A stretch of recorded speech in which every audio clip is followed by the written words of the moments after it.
laporan itu yang sudah terjemput otomatis. Kita tidak perlu laporan. Misalkan ya, bahwa bulan ini metode data itu merupakan terus orang masjid, bicara dan sebagainya, itu sudah terjemput di sistem. Karena apa? Karena model pusat sudah di sistem itu sudah ada otomatis. Ketika bicara itu kodenya apa, terus kalau kuota itu 02, kalau pertanian itu 09, kalau jalan itu sudah terhimpun otomatis. Kita tidak perlu ya.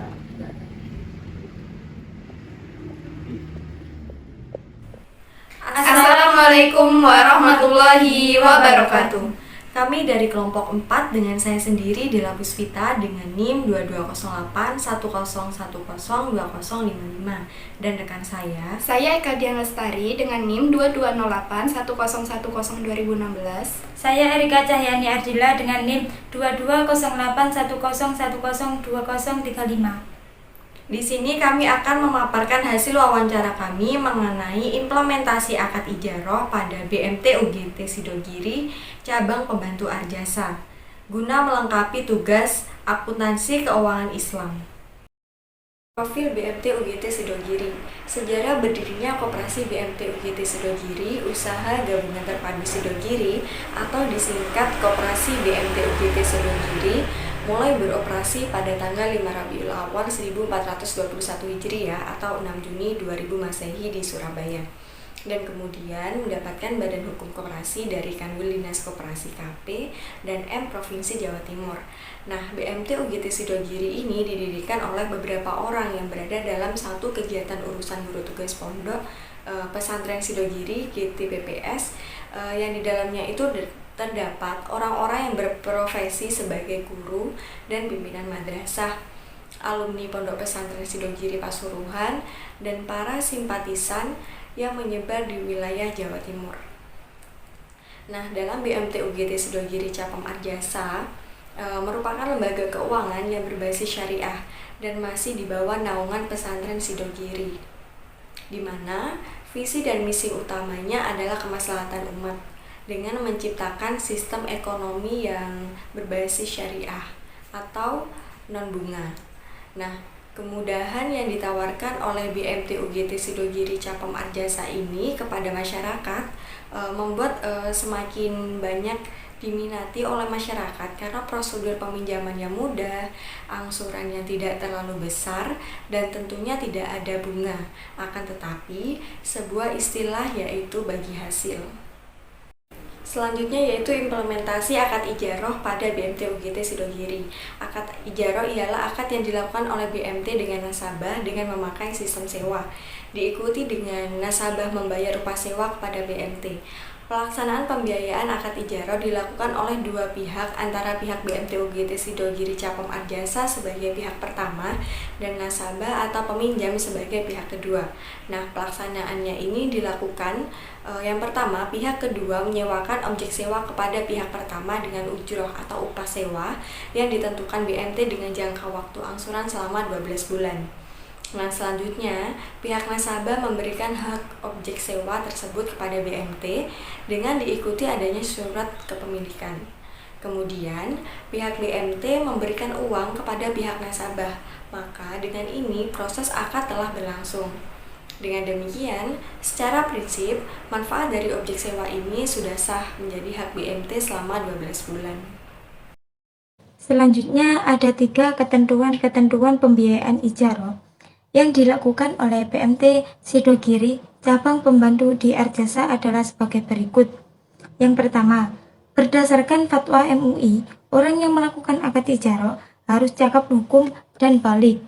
Hal tersebut sudah sesuai yang dilakukan oleh BMT Sidogiri cabang pembantu di Arjasa karena nasabah yang menggunakan akad pembiayaan ijaroh harus sudah mempunyai KTP atau balik. Yang kedua, menerapkan pembiayaan ijaroh wajib adanya kesepakatan atau ijab dari pihak BMT Sidogiri cabang pembantu di Arjasa serta ungkapan kabul dari pihak nasabah yang menggunakan pembiayaan akad ijaroh. Praktik ijaroh yang dilakukan tersebut sudah sesuai dengan Fatwa MUI nomor 9, bahwasanya dalam melakukan akad ijaroh terdapat rukun dan syarat yang wajib dilakukan, yaitu siwot, berupa pernyataan kesepakatan antara pihak yang melakukan perjanjian atau bisa disebut dengan mujir dan mustajir. Yang ketiga, dalam menerapkan pembiayaan ijaroh, yaitu melakukan proses identifikasi nilai dari manfaat objek yang disewakan dan kemanfaatannya bukan hal-hal yang dilarang oleh ketentuan syariah. Pihak BMT juga menjamin kemanfaatan dari barang sewaan secara jelas dan melakukan spesifikasi manfaat secara detail, misalnya menentukan dan memperkirakan masa efisiensi barang yang disewakan. Hal tersebut dilakukan agar tidak terjadi penipuan yang bisa merugikan pihak yang bersepakat. Berdasarkan praktik ijaroh yang sudah dilakukan sesuai dengan ketentuan Fatwa MUI nomor 9. Selanjutnya, penerapan PSAK 107 di PMT UGT Sidogiri Cabang Pembantu Arjasa dalam pencatatan akuntansi pembiayaan ijaroh yang dilakukan BMT Sidogiri Cabang Pembantu Arjasa sudah sesuai dengan PSAK 107 karena pada penginputan data secara otomatis sudah terinput yang sesuai dengan PSAK 107.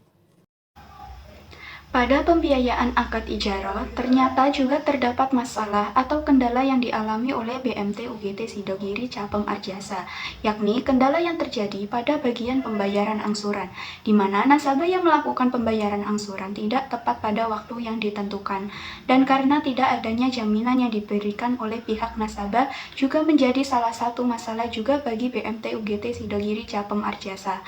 Adapun faktor-faktor dari nasabah yang menyebabkan anggota kesulitan melakukan pembayaran angsuran, yaitu yang pertama adanya kegagalan nasabah dalam menjalankan usahanya, sehingga menurunnya pendapatan usaha nasabah yang menyebabkan para nasabah kesulitan untuk membayar angsuran pada saat jatuh tempo. Kedua, adanya kendala akibat keadaan ekonomi nasabah yang kurang kondusif. Dan ketiga, adanya kebutuhan nasabah yang lebih mendesak untuk diselesaikan terlebih dahulu, sehingga membuat pembayaran angsuran tertunda. Berdasarkan dari pemaparan hasil wawancara mengenai akuntansi akad ijaroh yang dilakukan pada BMT UGT Sidogiri Cabang Arjasa, dapat ditarik kesimpulan bahwasannya yang pertama, penerapan pembiayaan akad ijaroh yang dilakukan oleh BMT UGT Sidogiri Cabang Arjasa sudah sesuai dengan ketentuan dan kebijakan Fatwa MUI nomor 09, baik itu mengenai rukun dan syaratnya. Yang kedua, yaitu praktik pencatatan akuntansi pembiayaan ijaroh yang dilakukan oleh BMT UGT Sidogiri Cabang Arjasa juga sudah sesuai dengan PSAK ijaroh, yakni PSAK nomor 107. Demikian pemaparan hasil wawancara kelompok kami mengenai implementasi akad ijaroh pada BMT UGT Sidogiri Cabang Arjasa. Kurang lebihnya kami mohon maaf. Terima kasih. Wassalamualaikum warahmatullahi wabarakatuh. Audio Jungle.